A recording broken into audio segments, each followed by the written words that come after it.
Welcome back to the Quiet on Set podcast powered by Cineman. I'm Ewan and as always, I'm joined by Lachlan. On episode 164, holy shit, did I watch more stuff than Ewan this week? That's a lot of stuff in my what I've been watching, and I only see 4 things in his. This is the week where I get the limelight in that section. Yes, I'm looking forward to it actually.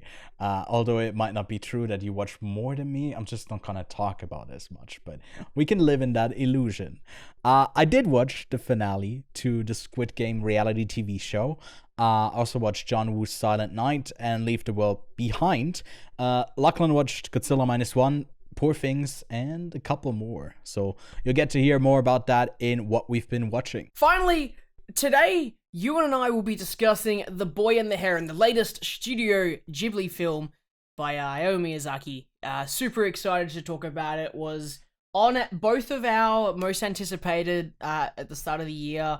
And now we've both seen it, and we'll discuss whether or not it meets or reaches our expectation that we set for it. Yes, I think in our most anticipated at the start of the year, it wasn't even clear. I put it at the top of my list, but I had Barbie there and then added this because I wasn't sure if it even was gonna release Was this gonna year. come out, yeah. Because there was no like promotion when it released in Japan in like the summer, but now after the festival run, we finally got it all around the world. You can go see it now.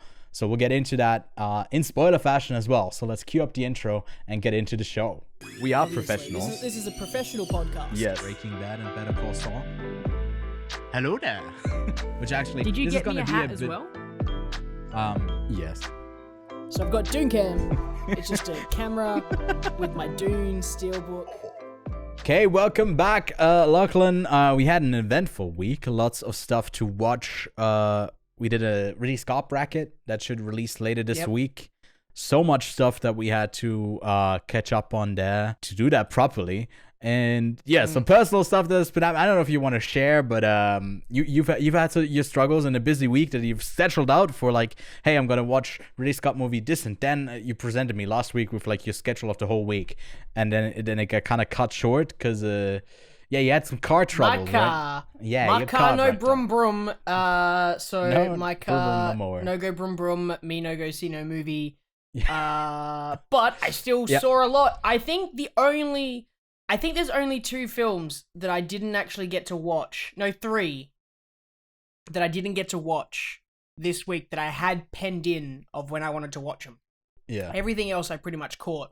I didn't get to see, because I know Maestro's coming out on Netflix next week or the week after, whenever it is, but Yeah, 20th. it is yeah. releasing in cinemas here, and I wouldn't mind just going to go see it in cinemas. I don't mind, but I didn't get to see that.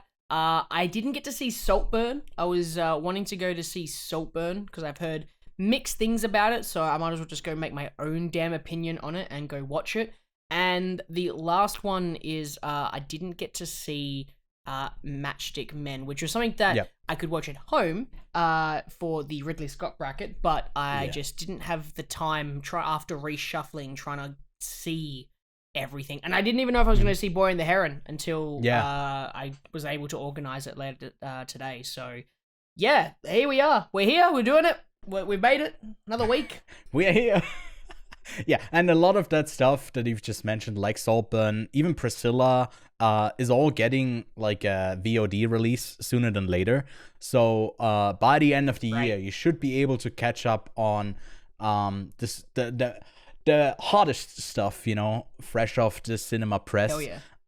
So no worries to anyone who's like, hey, is Lachlan gonna be able to like watch even some of the films that are gonna be on my like top of the year list by the end? And no worries there. I think we got it covered. So we'll get to that show once the year has wrapped. But yeah, an exciting one that we have upcoming, and a bunch of really great movies that are gonna release over the next couple of weeks. It's an exciting time, the end of the year here. But we got a tease. Well, more than a tease, we actually got a teaser trailer, or actually an actual full-on trailer for Purple Godzilla, in a very colorful version of Godzilla x Kong. They're not against each other anymore, so you put an X in between them, not a V. It's an X now. So it's a new empire. There's many Kongs. Unfortunately, they didn't name them Donkey or Diddy Kong, which would have been a nice tie over to, I guess, the animated, Super Mario verse that they're building over at the Illumination. But lots of action, really crazy visuals. And yeah, what do you make of this trailer? It was out there, right? But did you vibe with it? Yeah, nah. What about Godzilla has big been Kong ruined eyes, though? for me. I'm sorry.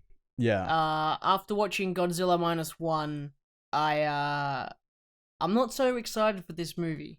Yeah. I'm a bit. I love a lot of action. Don't get me wrong. Yeah. I'll watch a big Mhm. monkey beat a big lizard. I'll watch that. Mhm. But after watching Godzilla Minus One, I don't know. I don't think I want to see it. I think I'm happy with the Godzilla movie that I've seen. But yeah, Right. we'll see how this goes because it seemed to have been. When was Godzilla versus King Kong? That wasn't that long ago. This 2021. This is 2024. Yeah. It's a quick It- turnaround it was for the next one. Yeah, I mean, for that, I saw some people mention that like that one didn't even get like a post credit or end credit scene that would set up anything later on. So I think they weren't really sure in this franchise, especially premiering it during COVID times. And then it was one of the movies that did like super well, being a day and date release on HBO Max as well. Yeah, I think it had solid box office numbers. I don't know why they didn't do this sooner. And weirdly enough, it would make sense to like, hey, here's a new Godzilla movie from Japan that's doing fairly well. Let's show next step in the US one, and you get hyped for like, hey, we got two different versions at the same time. But I had a similar feeling than you. A similar feeling to what you felt. It's like, I want to see more of that other stuff, the Japanese stuff. I think that's more intriguing than yet another. Hey, we got anti-heroes that team up here, just big schlocky fight scenes that are fully CGI.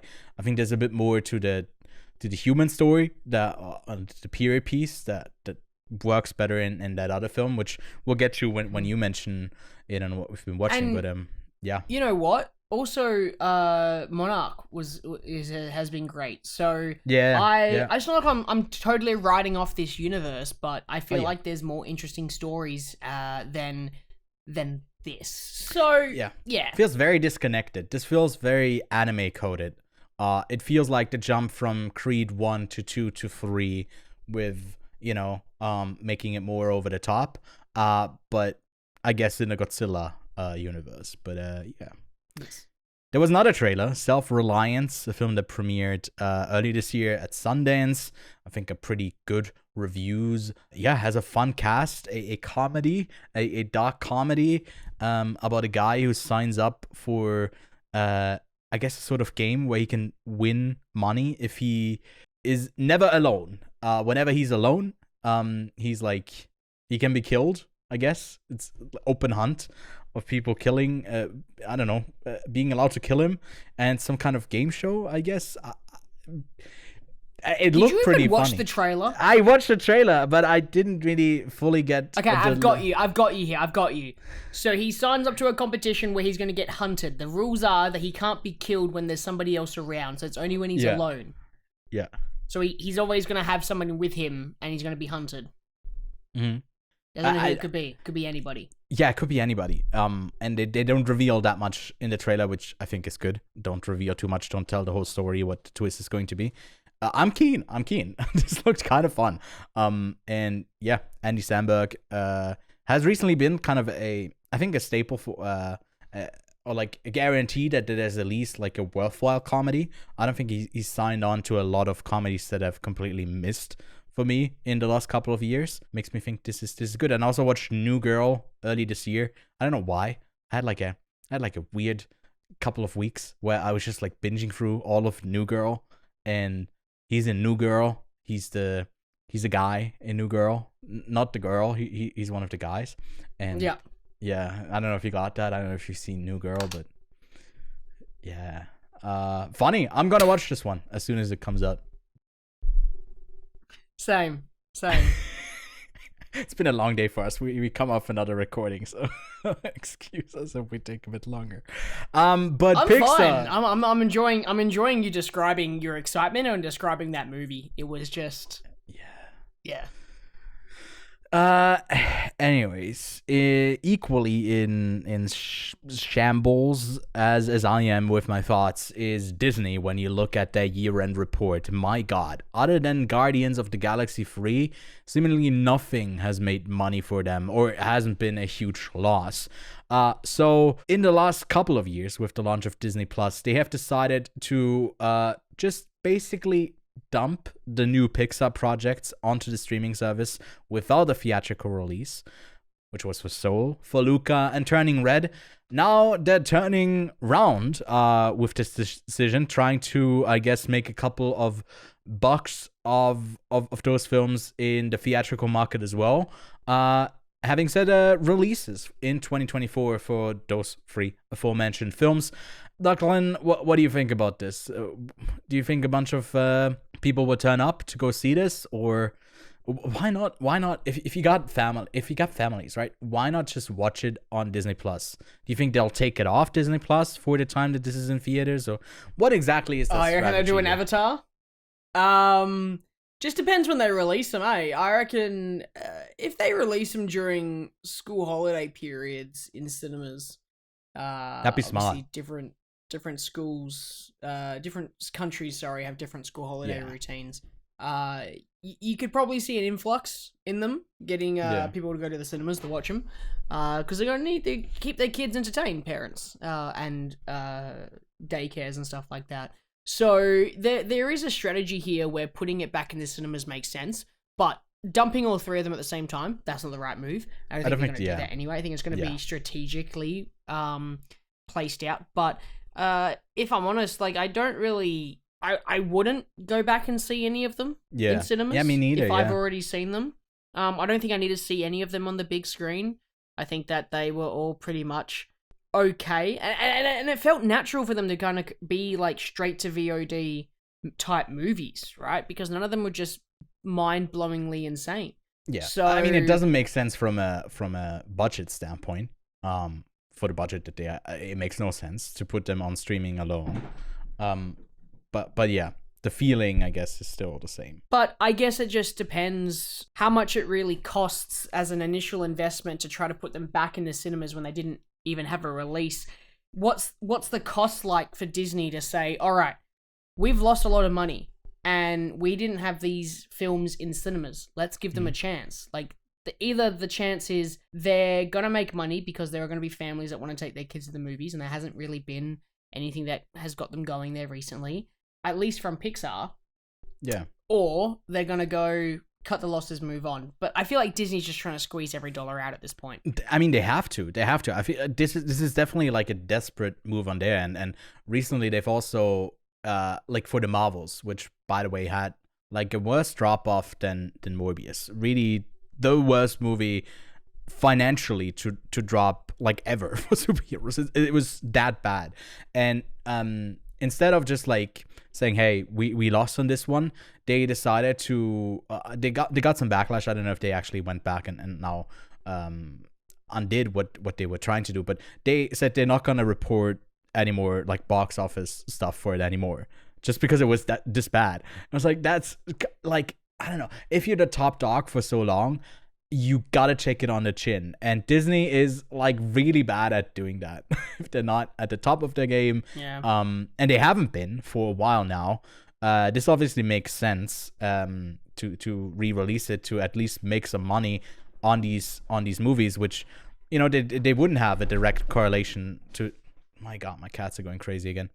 They love Pixar. They love Pixar. Well, no, I guess my cats actually prefer Studio Ghibli over Pixar. That's why they're also named after Ghibli characters. But that's a bit of a tangent. But yeah, they're back in theaters, man. I feel like a lot of people also haven't seen these just because they dropped without like much promotion on Disney Plus. So yeah, I guess you can cash in. And I mean, if you've seen it from Elemental, that like slow, steady growth that it can have over like 3-4 months that a family movie can stay in theaters for, I think they can get a return on their investment here. And yeah, maybe cut their losses a bit. But yeah, that's that. That's all the news. Not a lot of news this week. Not a lot going on. But yeah, in the meantime, you can rate us on Spotify. Subscribe on YouTube and leave a rating on Apple Podcasts, which is the same thing as Spotify. But it helps us out if you leave a rating, and it's very much appreciated. Lachlan, as we are talking about The Boy and the Heron today, I thought for discussion time, we could also extend this to Disney, but I thought, what about Studio Ghibli? Can it get back to the heights that it had with some of the films from Hayao Miyazaki and Isao Takahata without them around? Now, Miyazaki is still making movies. He took 10 years for his latest one. Takahata sadly passed away a few years back. And there's not really a lot of other people around that made movies for the studio. There was one other guy that made 2 that weren't great in my opinion. There was another one who passed away, I think, in the 90s. And then there's Goro Miyazaki, the son of Hayao Miyazaki, who I think hasn't made a good movie yet, in my opinion. And also in his father's opinion, which is rough. But yeah, what do you think? Can Studio Ghibli have like another time where it flourishes, or will it end with Hayao Miyazaki? I'm not sure. Hey, it's hard to think about some of your favorite creators moving on, not just from the art form, but from life itself. Damn you. And it's hard to think the day that Hayao Miyazaki will pass away, because I think it's just going to be a sad day for the whole industry. Because he's crafted films that are beloved, they're acclaimed, they're loved for their purest nature, and that is something special. And it's hard to recapture that. He's a once in a lifetime filmmaker. Yeah. And once he goes, then no, I don't think Studio Ghibli is going to be the same as it once was. Now, what I do, by the way, I don't know if I've ever told you this, but when I'm leaving a cinema screening, what I typically do is I will ramble on. I record it, and the app that I use transcribes it so I can reread it, so I can go through ideas and things in my head of what I thought the movie was about. And one of the ideas I had was about succession with The Boy and the Heron, because obviously there's a part in the film about succeeding onwards.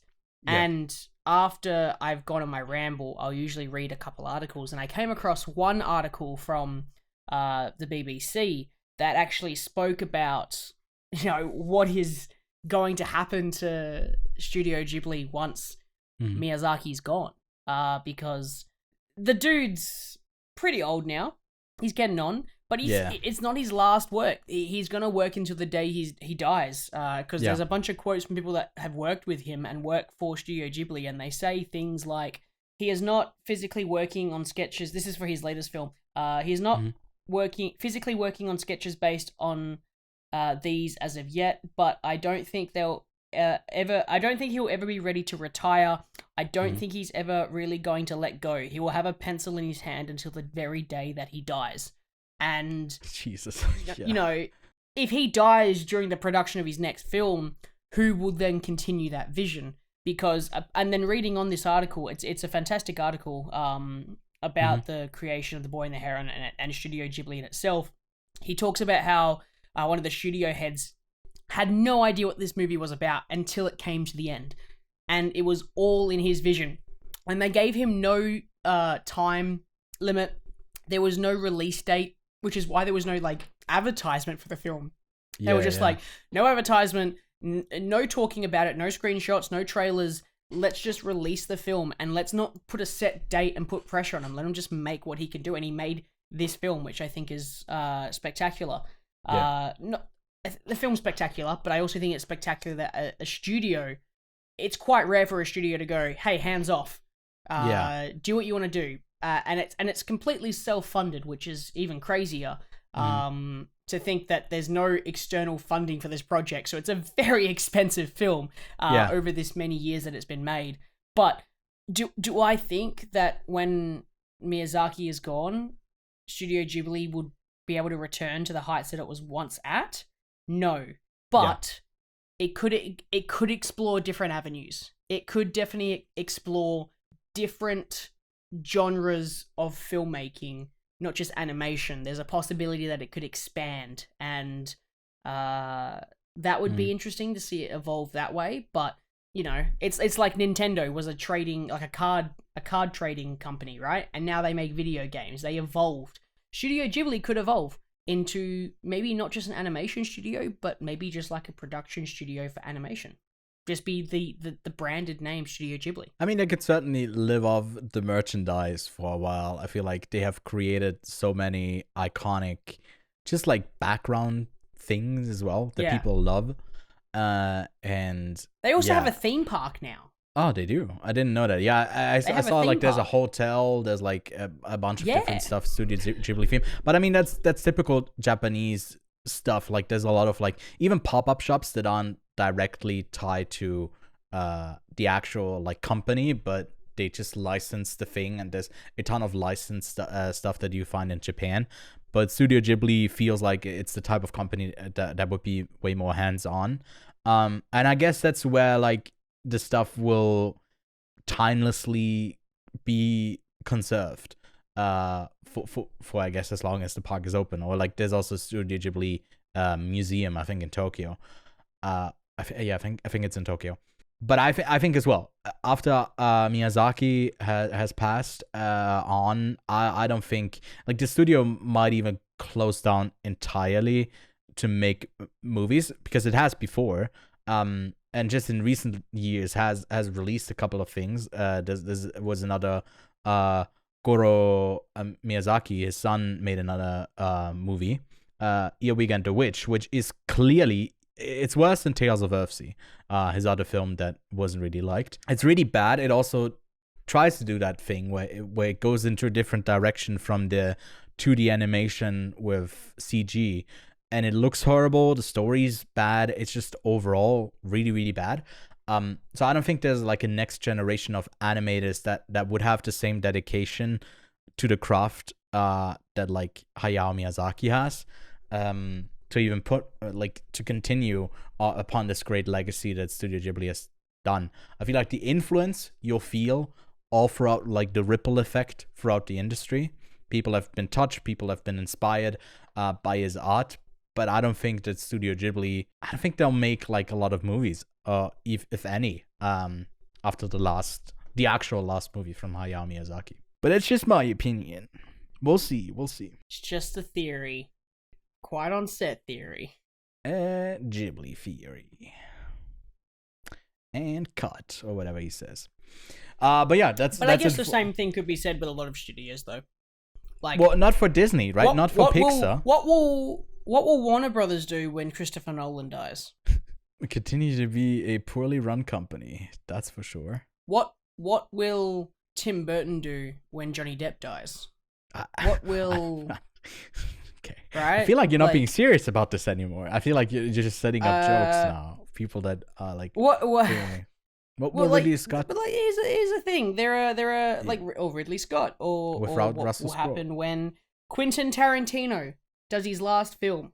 What happens then? Like, I feel like the genre of Quentin Tarantino then exist?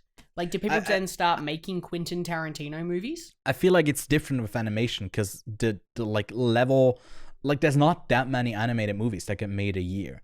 It's so much easier to be influenced by Quentin Tarantino and do like a similar type of like dialogue. And a lot of people say, oh, it's Quentin Tarantino-esque. I couldn't like point you to a movie outside of Ghibli that like people would say, oh, that's like a Studio Ghibli movie, but not by Studio Ghibli, because no one really does it like them. Because it also is like a ton of effort. There's a ton of talent that you've had to acquire and have over the years, and then the conditions in Japan is also like the workers' mentality is like the craft is above everything else. It's not as commercial, which is like super straining and terrible to the workers, but it's ingrained into Japanese culture. And I don't know how systematically, I don't think there's like a change that's gonna come. It's also doesn't always lead to like a better product overall. But if you have someone who's as focused as Hayao Miyazaki, who probably is like a horrible boss to be under, I'm sure a lot of people like really love to work with him, but he seems to not be like the greatest person in one-to-one scenarios, especially like with his son. I think there's a lot of stuff that came out like when he released his first film, but I don't know what the new age of filmmakers is going to be, and if it's just even gonna be as much like on someone's singular vision, because what we've seen recently with animated films is often like 2 to 3 directors directing an animated film. That's often the case. Nintendo Studios and Illumination movies. That's all the future's gonna be. Yeah, and the figurehead at the center of it all is going to be like a big old like yellow minion. No. Well, I mean, Universal, I guess, is Illumination, right? I don't know. It's not. We don't know as much about the Universal CEO. I don't even know who. I think it's she. I think it's a woman. Elon Musk. Sure, he said AI. Cool. To say, do we say AI 5 times so it gets picked up on in the algorithm? Of course. Sure. Anyways, Lachlan, I think that's it for discussion time. Unless you want to add something to it. No. No, it's okay. So let's get to what we've been watching.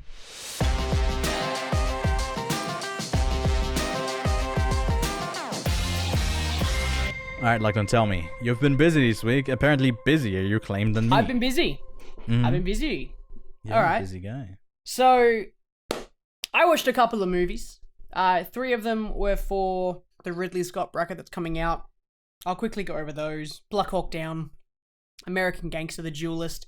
All of them fantastic movies. Great examples of why Ridley Scott is acclaimed.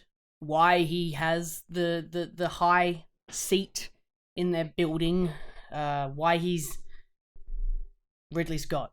Really. Mm-hmm. Like it's 3 incredible films.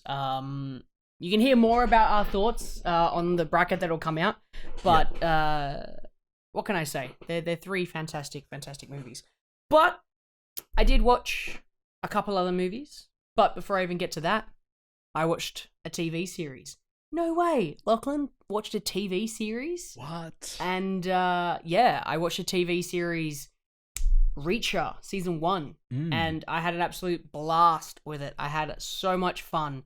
It was cheesy and lame at times, but it was just action, and I enjoyed the living shit out of it. And also, Alan, don't know his last name, Alan Reitman, I think his name is. Richson. I don't know. Richson. I've seen him in stuff before, but yeah. Super bloody beefed up in this role, and is exactly who Jack Reacher should be. Yeah. So, absolutely love that. So, Reacher season 1, super keen. I know season 2 is about to come out. That's kind of why I've caught up with it. And season 3 is being filmed. So, clearly season 2 must have been good enough for them to make a season 3. So, movies. What movies did I watch? Well, let's start with the one that I found the most blandish. I watched One Life. It's the tale of a man who helped get young Jewish children, or just young children from Czechoslovakia. What? It's just, this is crazy, Lachlan. It's rarely that you get to see a movie before me. I haven't seen this one. You haven't seen One Life? No way! It doesn't release for me yet. This is insane. It doesn't have distribution, I think, here, so... Oh, yeah. Okay, crazy. Okay, cool. So, okay.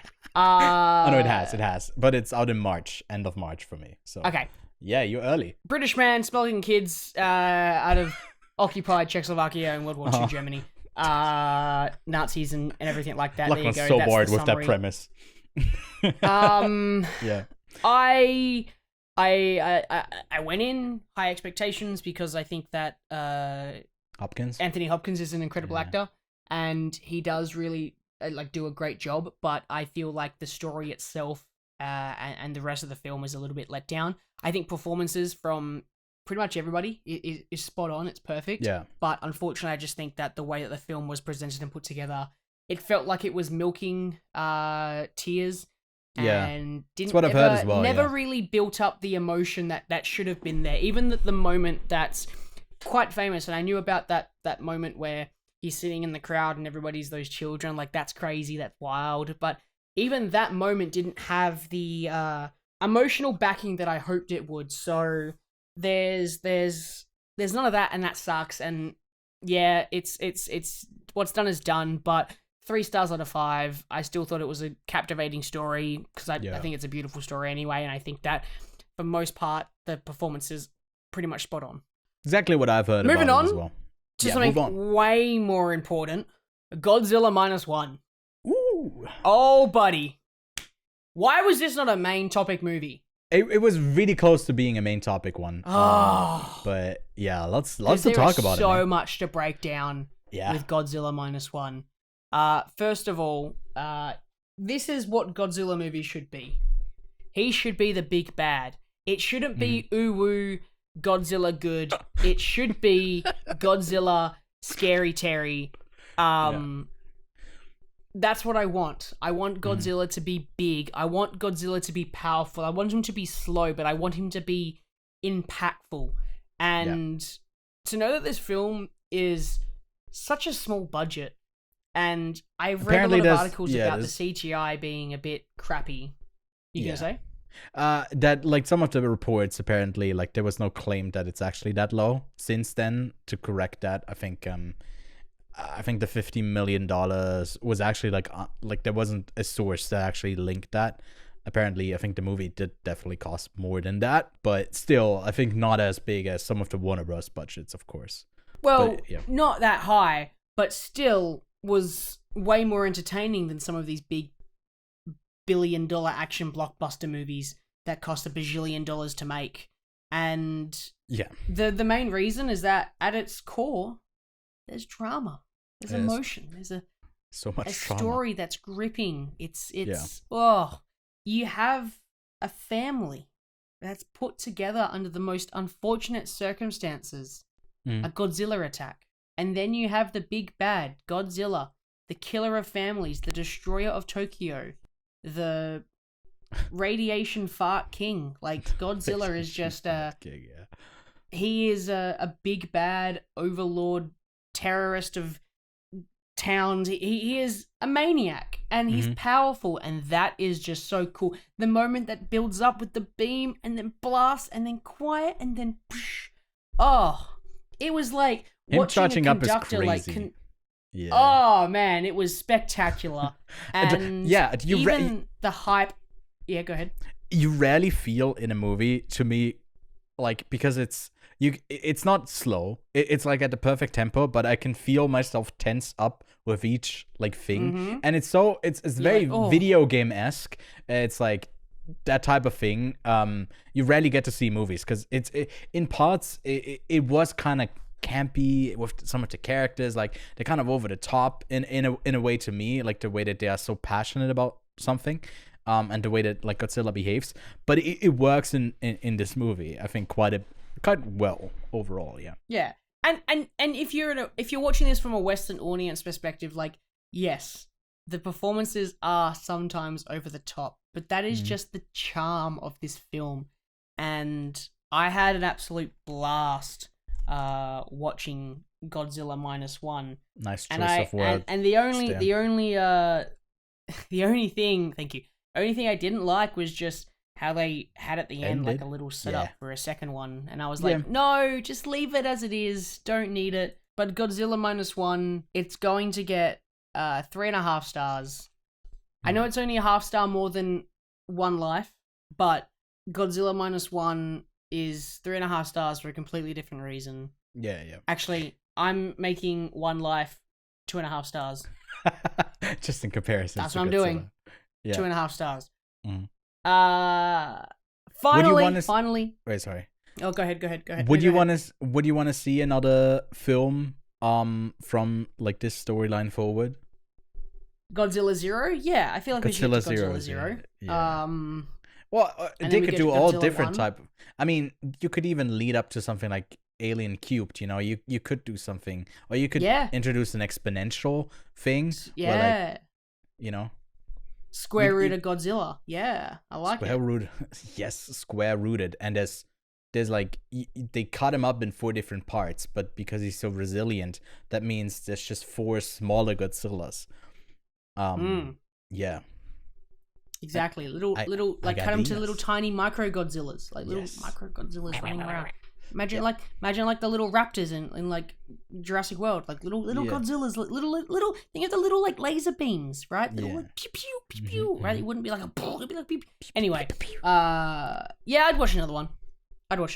Cool. Me too.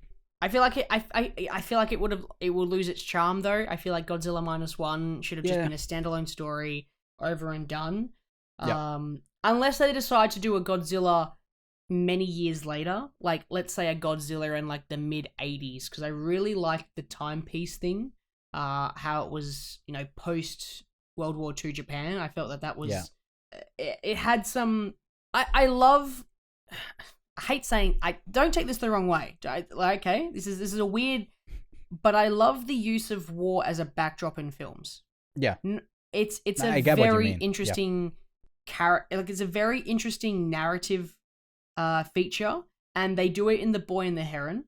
And I was thinking, it's part of my rant that I went on when I was recording myself after the screening. So the rant that I went on was just like how I like war as a narrative point in films, for character development and character growth.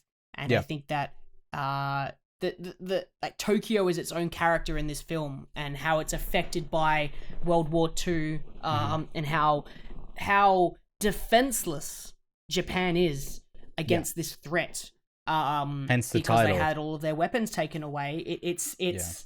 I loved that aspect of the film. So yeah, Godzilla Minus One came out of 2 thumbs nowhere. Perfect. 2 thumbs up. Yeah. Yeah, and 2 thumbs up in a heat ray. The last part, I probably shouldn't go into too much. Well, not too but much. I got to detail, see I got to see Poor Things early. Yes. It comes out in 2 weeks in Australia, and there was a preview screening. I got to see it. My review will come soon, but it's positive. It's positive. Yeah, it's quite positive. Yes. I'm glad I got to see it, and I'm glad the movie exists. Do I think it's going to rank high on my top 10, like my top of the year? I don't think it's going to rank as high as others, but there are so many elements to this film that I deeply respect that I would love to be able to rewatch it again to break it down. And it's the same with Boy and the Heron. I wish I'm going to go and watch the dubbed version this week, hopefully. I watched the sub version. I'm going to go watch the dub version so I can get more out of it. But yes, I'd like to go back and rewatch Poor Things. But from my first viewing, it was spot on. Lived up to the hype, I guess. People have been praising it. I haven't seen it since Venice. I might give it a rewatch, but probably not before we do our review, which we'll do like in 2 weeks' time, 2-3 weeks. By the end of the year, you'll have like a full-on spoiler review for it once people actually get to see the film as well.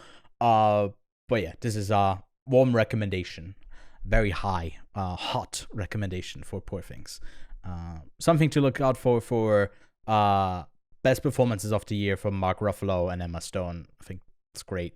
Direction is great. Production design, incredible. Yeah, worth seeing. But that's all the stuff that you've watched, right? This week. I also put together a list of all of the movies, TV shows, and games I'd like to play. Long list, I assume.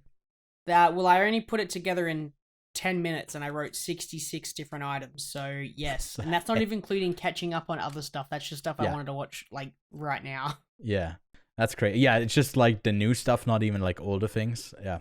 Yeah. There's too much media to all do. That's why, like, hey, this is good that we're not doing like a full on media podcast, but we contain ourselves mostly to movies. Otherwise this would blow out of proportions very quickly. I mean, speaking of that, I did watch a reality TV show this week. I finished this 10-episode series of Squid Game, The Challenge. The show is abusive, man. It's horrible. I think all of reality TV is in some way inherently like really exploitative and bad. I never watch it. I said that when I first talked about it when the first, I think 5 or 6 episodes were out. But by the end of this, they just like milk whatever trauma, whatever hardships people have, put them front and center, and then take it away by chance. Even the games in this aren't really that entertaining for Squid Game standards. A lot of them are just random, which, by the way, if you care about the finale, I guess, I'm not going to spoil who wins it, but they end the whole thing with rock, paper, scissors in the most anticlimactic way that like they keep playing rock, paper, scissors, and then they randomly have to grab a key and then try to go open a safe, and if it opens, they win. And they play like they cut it up like crazy, and they keep going over and over and over again. And I feel like you couldn't have done a more anticlimactic way to end this, which ultimately really shows that this wasn't the games was never the center.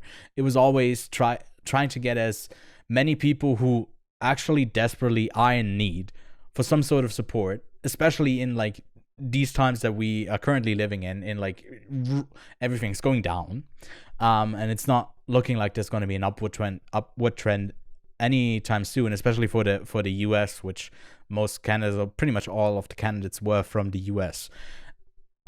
It just feels bad all around. I think this show is getting a sequel. Hey, another season. You can go sign up right now if you got enough debt and hardship and let's apply. Your family hates you. Then I guess, yeah, let's apply. Let's just.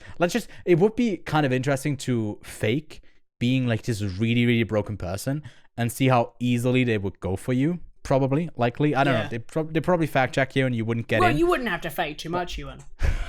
That's true. Yes, I do have.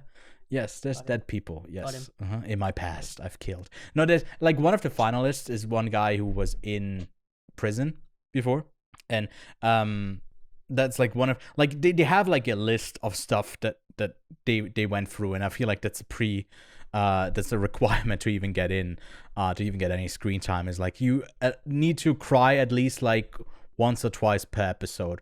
Otherwise you're not getting in.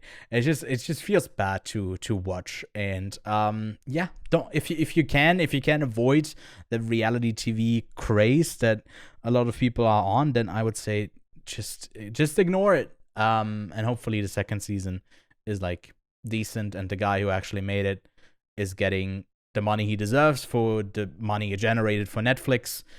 And yeah, I don't know. I have a big disdain in the last couple of weeks for big media companies. I feel like they all just like suck a lot, and that's always been the case. They've been in a way exploitative, but it just has been so much in the forefront in the last couple of months with the strikes and everything else that they do. That yeah, it's not hard to hate them, but I am. Manodrome, you were interested in this one. You watched the trailer.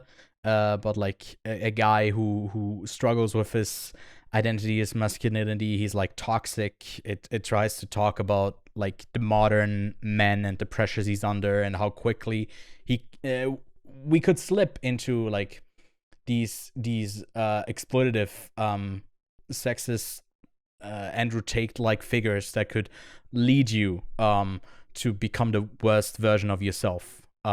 And that you could feel like as a young man like left behind in a way, and how quickly like inceldom also develops. I think this movie doesn't really tackle this topic it tackles in a movie way, as in there's like a cult leader, and you got a clear face to it when it's an issue that's a bit like it's a bit more nuanced, and this movie is obviously not interested in doing that. And I feel like it kind of it's a bit of a mess. Ultimately, I think it's quite a bad film. Same goes for Leave the World Behind, Netflix film with Ethan Hawke, and I I always get Jennifer Garner, Sandra Bullock, and who's the last one who's also Julia Roberts. I all get them mixed up. They're the same person to me. I'm sorry. Going from the sexist movie to me not being name a woman. It's the three of them is all the same to me. But yeah. They're in this movie, Mahershala Ali. To no fault of their performances, it's just that this is a novel adaptation about basically like some kind of end of the world scenario where it's a thriller the whole time through of like what is actually going on. They're all like in the same place, locked at Mahershala Ali's home. Yeah, the whole time you're like wondering what's actually going on. But it's directly adapted from a novel from 2020. And it's that type of adaptation where you can feel in some of the dialogue that it was taken straight from the page, and it just doesn't translate into actual like dialogue that humans would have with each other. And it's got a lot of that. Didn't really love it. Some people seem to like it quite a bit, so you might connect with it more than I did. And then finally, John Woo for the action fans. Silent Night is a very gimmicky movie where the lead guy loses his kid and then he goes on a revenge thing. He loses him on Christmas, so exactly 1 year after he's going on a revenge trip to kill all of the people who were responsible for his kid's death. And he was killed like accidentally during a drive-by shooting. And yeah, the whole film is like non-dialogue, even in moments where there clearly should have been dialogue, especially in the first third where he goes through the trauma with his partner about losing a kid. It feels very gimmicky to not talk. The action is all right. It's a movie that comes like 10 years too late, with John Woo being disinfluential in action filmmaking. I feel like a lot of people have taken what he's done so great and just improved upon it, with most notably John Wick being a perfect example for this. And this is kind of a bit of a it's not that great, but if you like action, you might enjoy the slop that you get, but it's not anything that you should run out to the theater for to go see. But yeah, that's all the stuff that we've been watching this week. Lachlan, so let's get to the highly anticipated The Boy and the Heron from Hayao Miyazaki. There's two different log lines here, by the way. You can go with whichever you prefer. Which one would you like me to do? Would you like me to do first one, second one, or both? Let's do both, because I feel like this is a movie where how to sum it up. Anyways, let's just do it. I don't know if I'll leave this in. I'll do the top one. I'll do the top one subbed, and I'll do the bottom one dubbed. Got it. Sure. A young boy named Mahito, yearning for his mother, ventures into a world shared by the living and the dead. There, death comes to an end, and life finds a new beginning. Wow, that's a very short one. Doesn't tell you much. Poetic logline. I don't know if it doesn't really tell you anything about the movie. So maybe let's try to. You want me to read the longer one? Yeah. Let's read the longer one as well. While the Second World War rages, the teenage Mahito, haunted by his mother's tragic death, is relocated from Tokyo to the serene rural home of his new stepmother, Nasuko, a woman who bears a striking resemblance to the boy's mother. As he tries to adjust, this strange new world grows even stranger, following the appearance of a persistent grey heron, who perplexes and bedevils Mahito, dubbing him the long-awaited one. Ooh, okay. I feel like the first one is definitely the one that they used more for the Japanese audience when you didn't know what you were in for with the story. Yeah. And they were like, hey, we gotta actually tell them a bit about this film. I think the second one actually sums it up quite well of what this movie is trying to go for in its initial setup.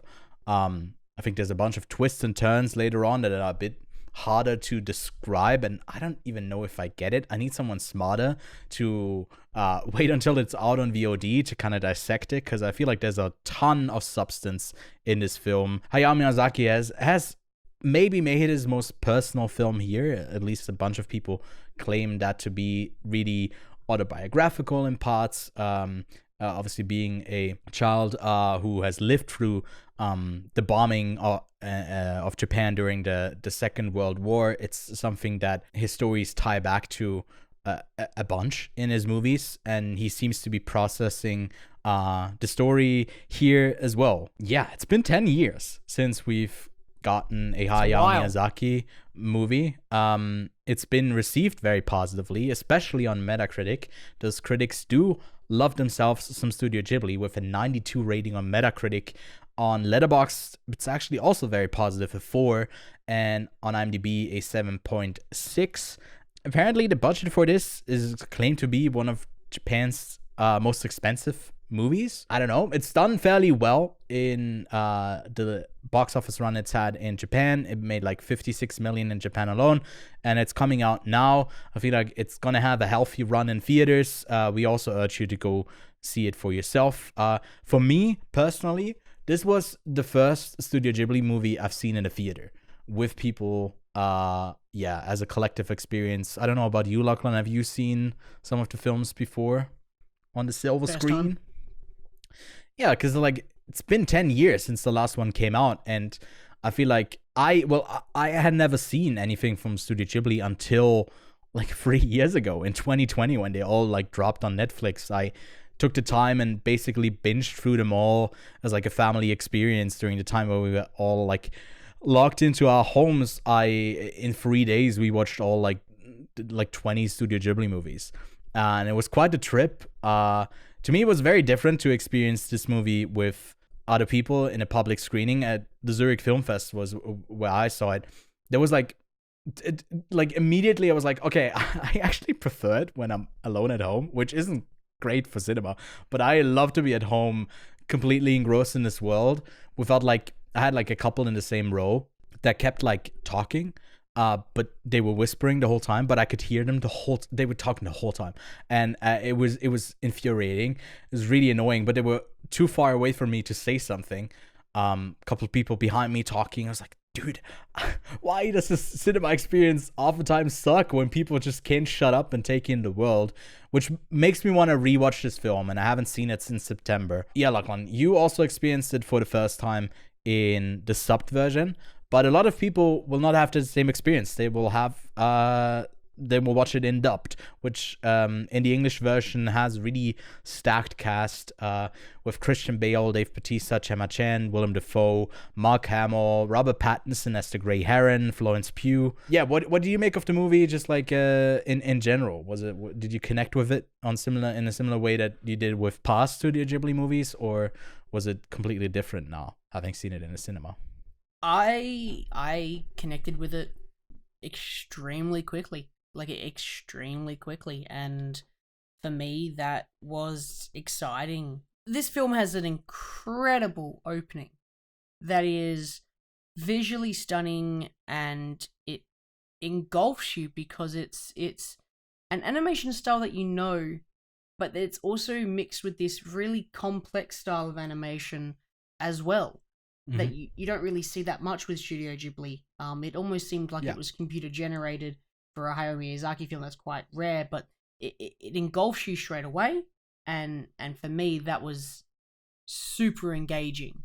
The good news is that this film has a strong opening to engulf you. So for me, I was brought into this world straight away. And one of the big things I will say about this world is, obviously a lot of Studio Ghibli films involve nature quite a bit. They involve spirits of trees, animals, etc., etc., etc. But this film presents an ecosystem, and it makes the world feel more alive. And that is what engulfed me more than anything else, was the fact that there was a natural order to things. There was a hierarchy, which you get that in these other films, but this one is introduced so quickly, and you get that throughout the film of the parakeets, the maids. You have his father, the new wife.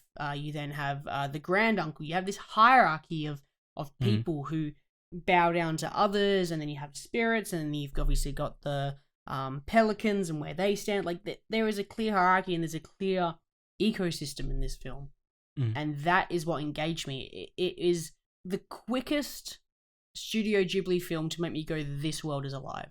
Yeah, this world is seeming with life, even though it was a world of death. It to me, it was like, this is a world that I can kind of believe. I think it's because there's a ton of grief in this film, and it's like coming to terms of where you go on from trauma and not accepting your circumstances. Like where does a 12-year-old kid go after the bombing of his homeland, losing his parent, returning home, seeing his own father replacing his mother with a younger version? There's a new kid on the way.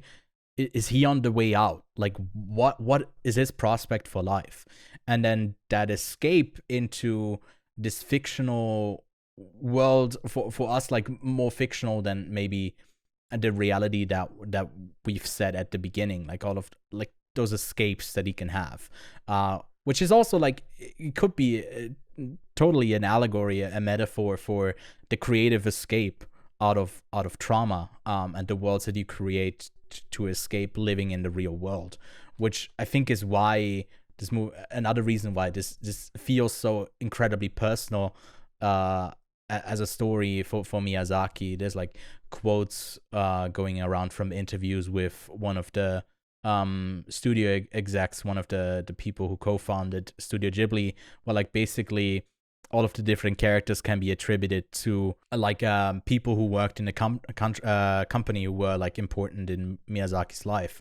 An interesting theory, but ultimately I think for general audiences, there's a lot to be taken from the film without like seeing the true artist's vision and what everything meant to whatever, because it feels like that escapist film that is sometimes so powerful with the worlds that Studio Ghibli movies craft. You almost want to live in them, and I don't know if you want to live in this world as much, because it is filled with so much grief and trauma. You don't just want to live in the food porn world of Studio Ghibli and the cute creatures, but here it like there's not a lot of that. There's like man-eating birds, and a grotesque-looking gray heron that has like a man inside of him, and when he's animated, he's like he has to free himself from the grasp of like it's not like a pretty-looking movie, but it's stunning.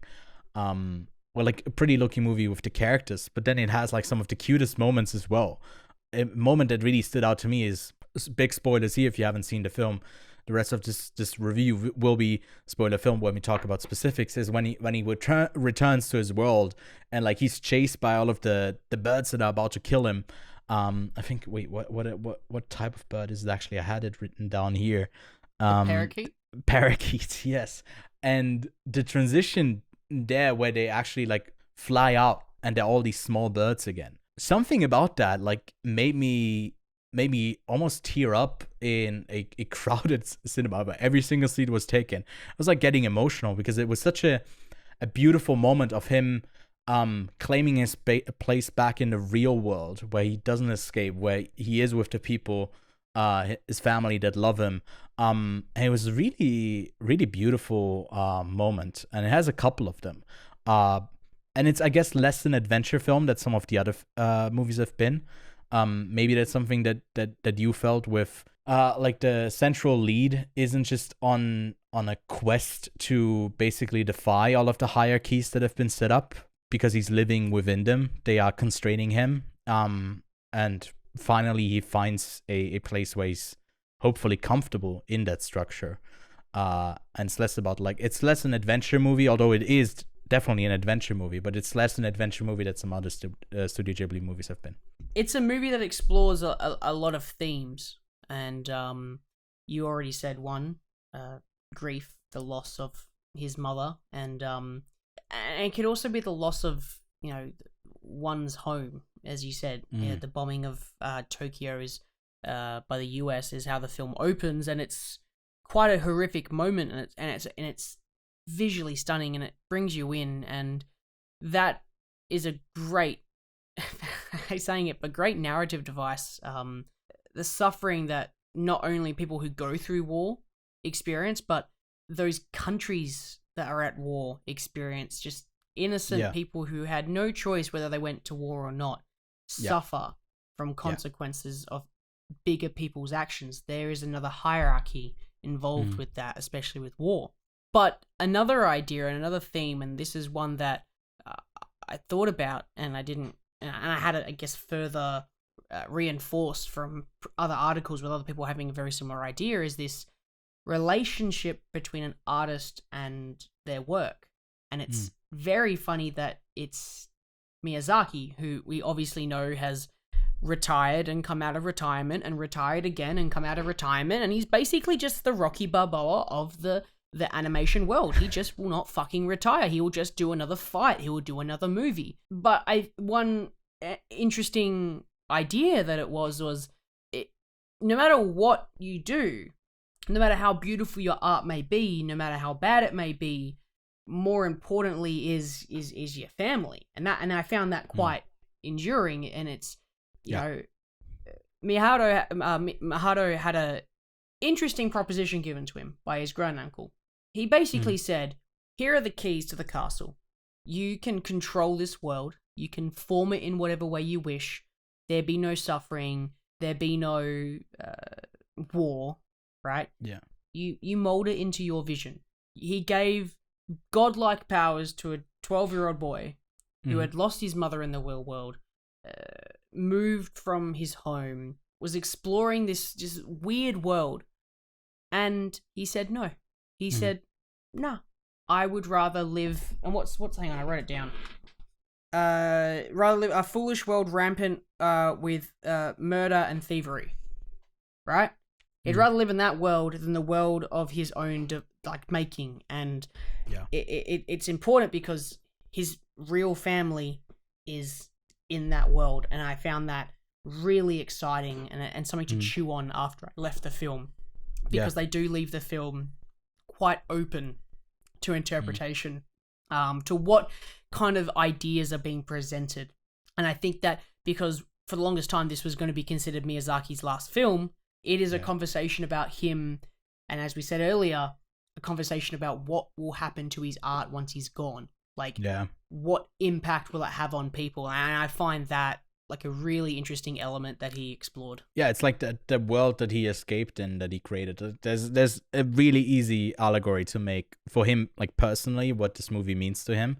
That he, like you said, he chooses to return back to the real world. But by opening that door, he's also bringing back his art. That's like the birds flying into this other world. It's like this really. That's why I found this moment so beautiful, because it works on so many levels. Of personally for him as an artist, but also how we experience his art, and then like just collectively, also how this works as like the big allegory, that it is. But it's a really striking film. And I think it's one of those films that I don't know if I like it, the individual like narrative beats that it takes, as much as I like what it has to say about him as an artist overall. I think that's the part that I enjoy a bit more. Compared to some of the other Studio Ghibli movies where like I'm completely enthralled in all of the moments. Here I feel like its overall message and what it represents is the thing I'm gravitating towards more. It's like it doesn't have as many iconic shots that I can go back to and I remember, and that's different for some of the other Studio Ghibli movies. But it's also a completely different type of movie, you know? On that point, has said the complete opposite. Yeah. I wrote down, I find that there are so many visually stunning moments that are worth a screenshot, worth a wallpaper. Oh yeah, for sure, yeah. And I find that I will remember a lot of these moments just because they are so beautifully stunning. I feel like Miyazaki took one of the best ideas of Spirited Away visually, of that train on the river. An open planet of water is just so stunning in that Studio Ghibli world that he had to go back and explore it again. And to me, the really, this is a conversation I want to get to, because this is a thought I had. Miyazaki did a multiverse movie. Well, you think this is connected to his other stuff? So, well, no. Oh, you mean like a different universe? Yeah. Right? Because this movie explores time and space. Like, he can go to whatever world he wants to. There are different worlds. There are different doors that he can enter to go to different worlds. Yeah. Miyazaki made a multiverse movie without being a cash grab and having like No Face pop up or Howl's Moving Castle be in the background of one of the doors opening, for example. Like there is another studio out there that would have made this movie, and they would have connected it to every other Studio Ghibli movie that there possibly was. But Miyazaki made a multiverse movie It's making me without... yeah, it makes you feel gross, right? Without making it a cash grab, right? So in a way, with this movie, it's almost like every Studio Ghibli movie can be connected because it explores time and space and it explores that different universes exist. Because it's about him. He's the connective tissue. Right? Yeah. Exactly. It's autobiographical in a way. It's a story of exploration, and that's that when that came to me, I was like, holy shit, he did a multiverse movie. That's incredible. He's capitalizing on it. Sam Raimi's doing it. The Avengers are doing it. Like, everyone's doing multiverse movies right now. And I didn't expect The Boy and the Heron to be a multiverse movie. And I guess that's a testament for them not having a trailer.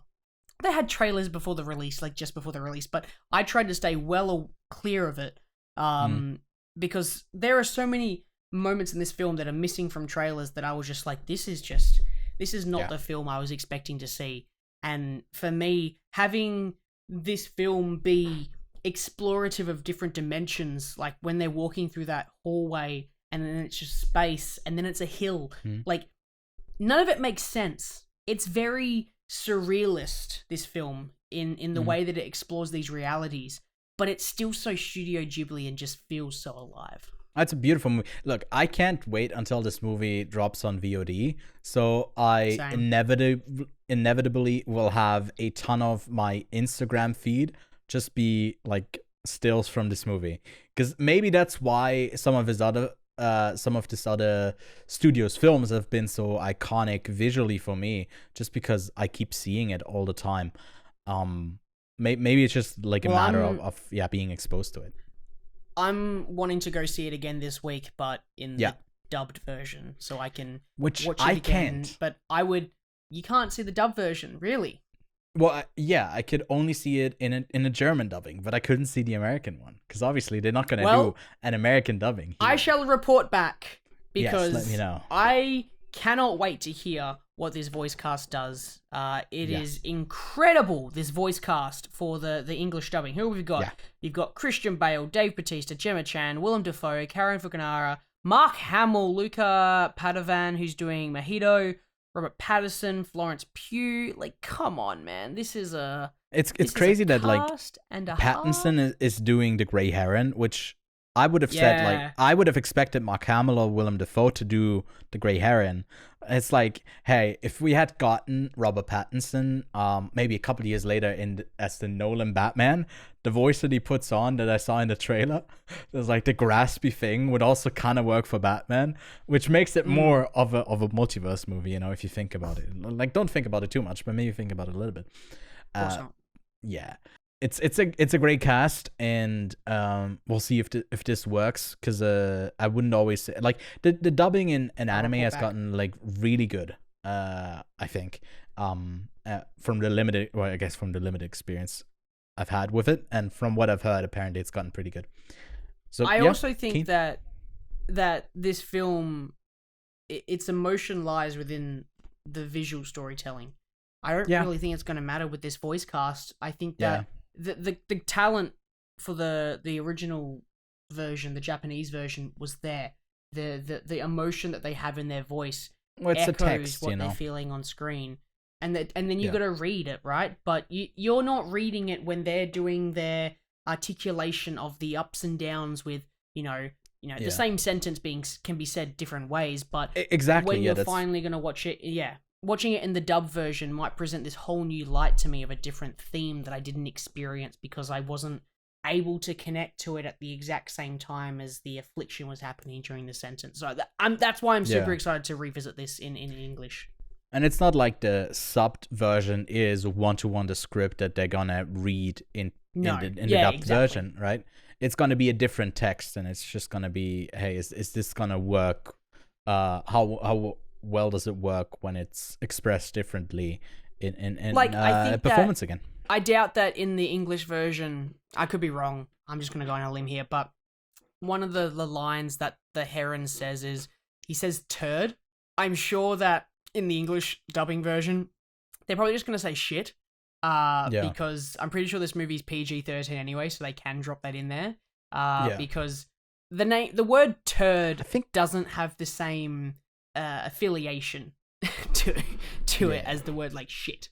I think shit is one of the rare words that is also, you can kind of scur by the rating wise.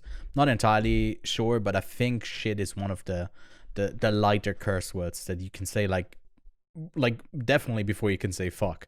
And you get one fuck per PG-13 movie, I think. Ratings are weird.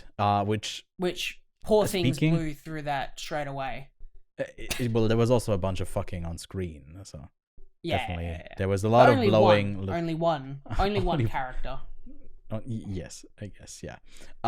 But well, let's take it away. I do want to bring it back to like another one or two questions that I have for you. But speaking of ratings, where would you land as a rating for the movie? You're gonna love this, Ewan. I reckon you're gonna love this. Studio Ghibli fan. 4.5. Damn! Wow. Okay, you really liked it. Hang on. If when I go and watch this English version, if it's as powerful in the English version, I'll change it to a 5. Damn. I'll change it to a 5. Is it I one think of that this is one of my highest favorite Studio Ghibli movies. Easily. Wow, okay. Yeah, like I know that. 4. I know that Spirited Away, Howl's Moving Castle, Princess Mononoke, are among your favorites there, right? So you think it's like up to that level? I would say that it beats Howl's Moving Castle in my opinion. Okay. In mine. Thematically for sure. I think so as well. Live in the recording, are we gonna do a Ghibli bracket still? I scrapped it because I thought it would be too much work to get you the Sao Takahata films. There's 5 of them. Yeah, sure. We could do a Hayao Miyazaki one because I feel like you've seen pretty much all of them. But I also kind of scrapped that. I was gonna say like, if you're down, I would love to revisit them and rank because we just did the Ridley Scott one, but we didn't rank Napoleon, which I think is kind of fair to not rank Napoleon in his filmography because he has so many fucking movies already, but Miyazaki has got a fair few, but still to a higher degree of quality to have this enter it. There was no doubt in my mind this movie was not going to be anything but great. I know that you're not as fond of this movie. It might have been my cinema experience as well, you know. Sure. By the way, Napoleon is my number 10 out of 24 movies that I've seen from Ridley Scott, so it's actually quite high. I haven't ranked it yet for me. I haven't ranked it in his filmography yet, but I'd rank it pretty high. But I think that this is in the top 3. I just got to decide whether it's better than Spirited Away and or Princess Mononoke. But I hold them both in high regards for different reasons. But yes, to me, I can already tell you it's bottom half Miyazaki to me. Of his, I've seen 13 of his movies. There's a short film here as well that I've seen. There's like 2, 4, 6, 8. I guess there's 4, 8. There's 11 films that he's made with Studio Ghibli, and there's Lupin the Third, Castle of Caligorsh or whatever. I haven't seen that one. That's the only film I haven't seen of his. But from all of the Studio Ghibli ones that he's done, I think it's one of my lesser favorites. I definitely have to rewatch it, but that's just because like there's a bunch of 5 stars in there that I really love, and I adored his last film, The Wind Rises. I'd love to revisit that. Maybe I'd love it less, but that already felt incredibly personal with his love for like aviation and all of that, and it also has the war at the backdrop. It's more like a story about his dad, less important in here, who was part of the, I think he was just like someone who made planes, I think for the Japanese army, if I remember correctly, and that's kind of the central character in The Wind Rises. I think he might be like my in my top 3 of my favorite filmmakers of all time. It kind of hurts me because my rating is like a 3.5 out of 5. You could definitely see it go up, but I just didn't really connect with it that much on my first watch. Definitely added a bunch talking about it some more, reading about it some more, but I don't want to reassess it until I get to have it in front of me again.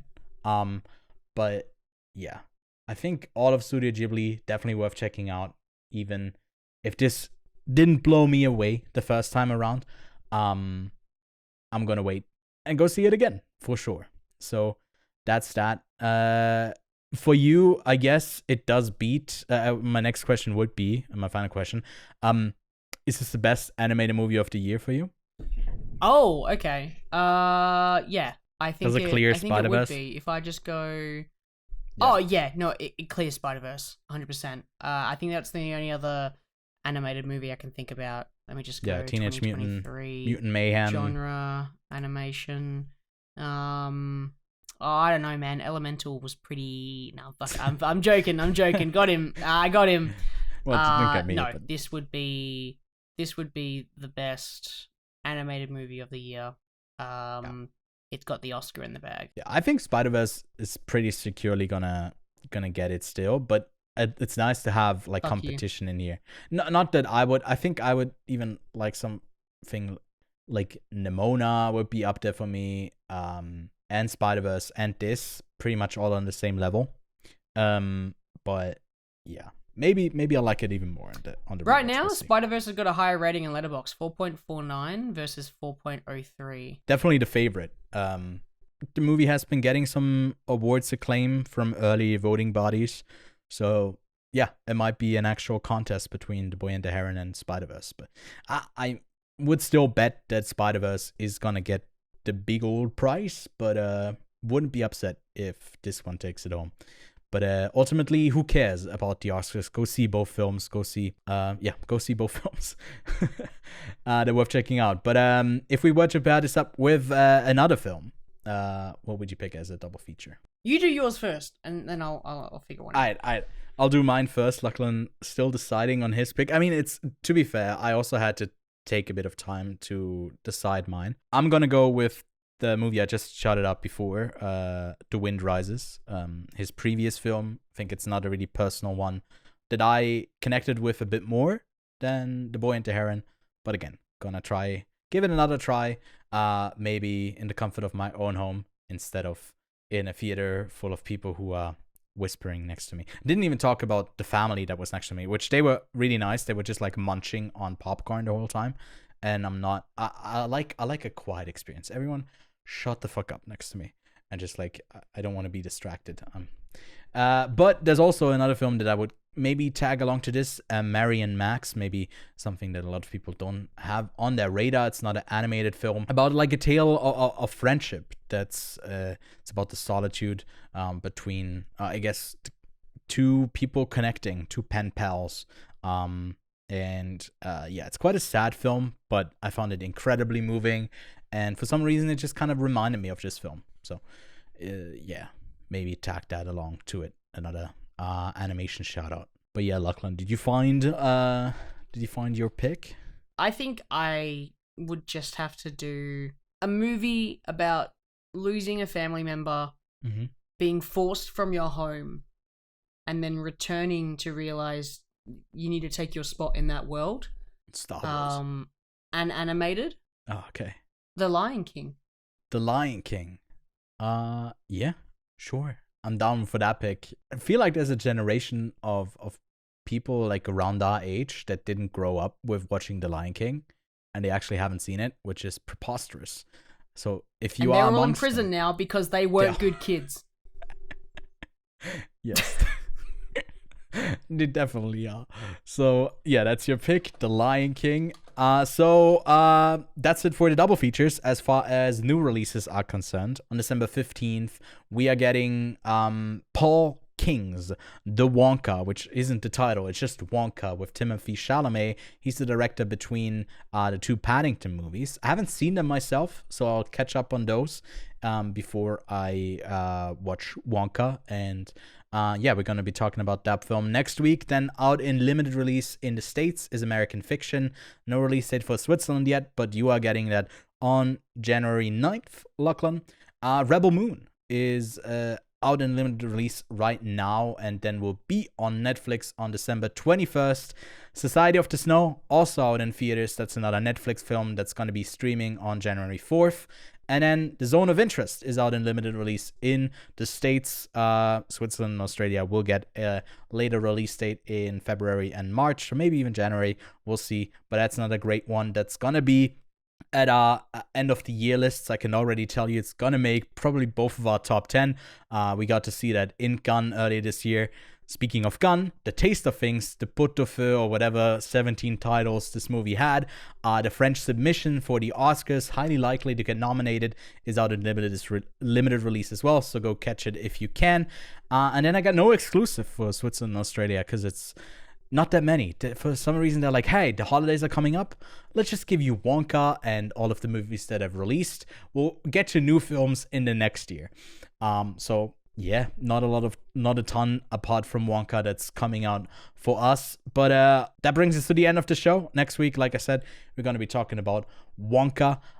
So thanks so much for tuning in. Go watch a bunch of Studio Ghibli films and check out our Ridley Scott bracket if you are watching this, I guess, later in the point, or it will come out soon. Anyways, long day of recording is done. All right, we're signing off. Bye-bye. Leave a like and subscribe. Bye-bye, everybody. Goodbye. Ewan is the boy and I'm the heron.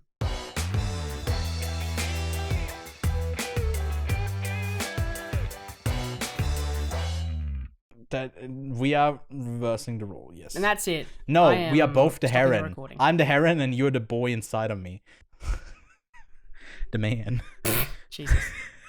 We're inside of each other now.